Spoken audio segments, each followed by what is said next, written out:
All right, hello and welcome back to Heat Check. This is your stock market mid-weekly update. Today is Friday for myself, and this is obviously Thursday for the S&P 500, and this is after the wild downturn that we had yesterday. As you can see in the American index, so the S&P 500, we got a lot of red across the board. If anyone's not aware of it, I'm sure you are now. It was quite the day. It was the biggest drop, I think, since the kind of COVID crash, the biggest single day drop since the COVID crash.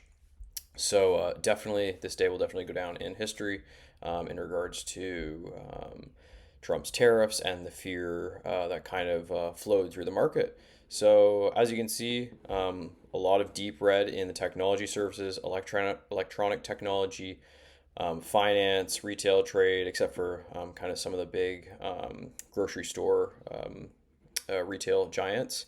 And then also health technology, consumer non-durables were obviously a lot of them were up because these are a lot of like staple brands, like you have your Coke, your Pepsi, Procter and Gamble. But as you can see, overall, a lot of deep red that really carried the market down. So on the last 5 days, not surprisingly, we're down 5%. A lot of this, pretty much all of it, came just yesterday, so 4.82%, really just yesterday, which is pretty wild to see that in a single day drop. Not surprisingly, the volatility index has spiked significantly, up 57% just in the past 5 days, and yesterday was most of it, up nearly 40% just yesterday, which is pretty crazy to see. So volatility is at 30, which is a pretty significant mark. If you look over the year, very rarely has it gone above 30. I think, let's see, yeah, it didn't even touch 30 back there in March. So really, it was just this one time here in August, which was the yen unwind trade that kind of sparked fear in the markets there, just briefly.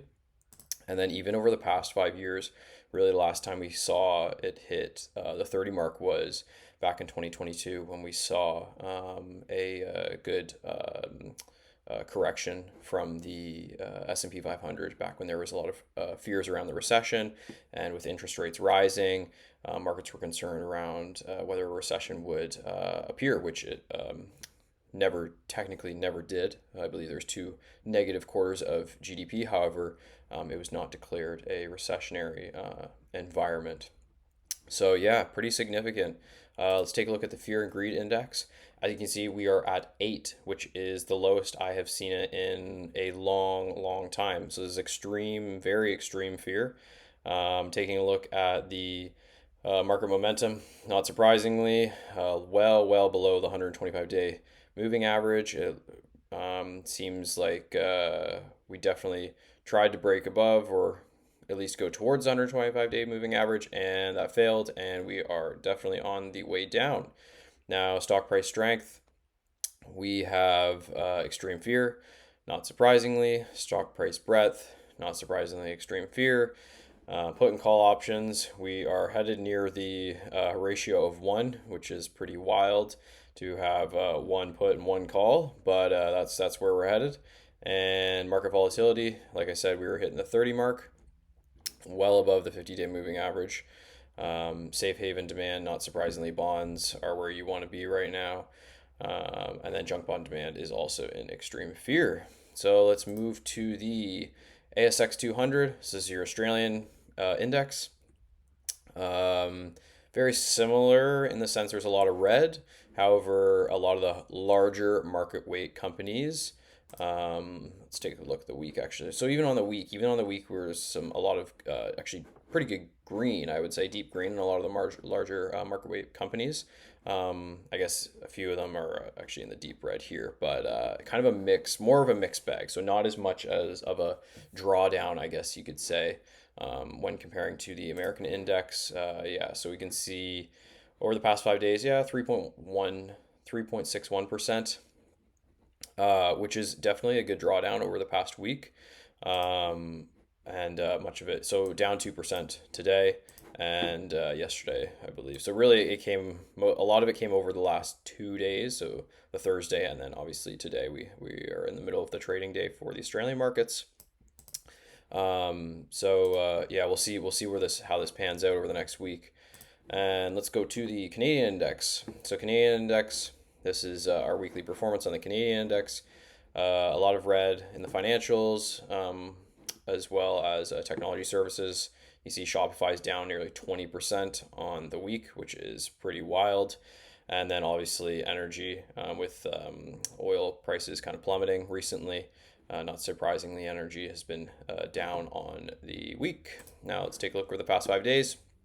So very similar performance to the ASX, down 3.05%. And again, a lot of this coming really just over the last day, down 3.84%. So let's compare all three.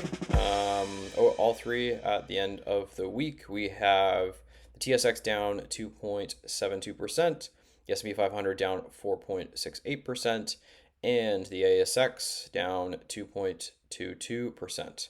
So as you can see, the American index, S&P 500, is our significant loser, not surprisingly, with all the tariffs that are getting put in place.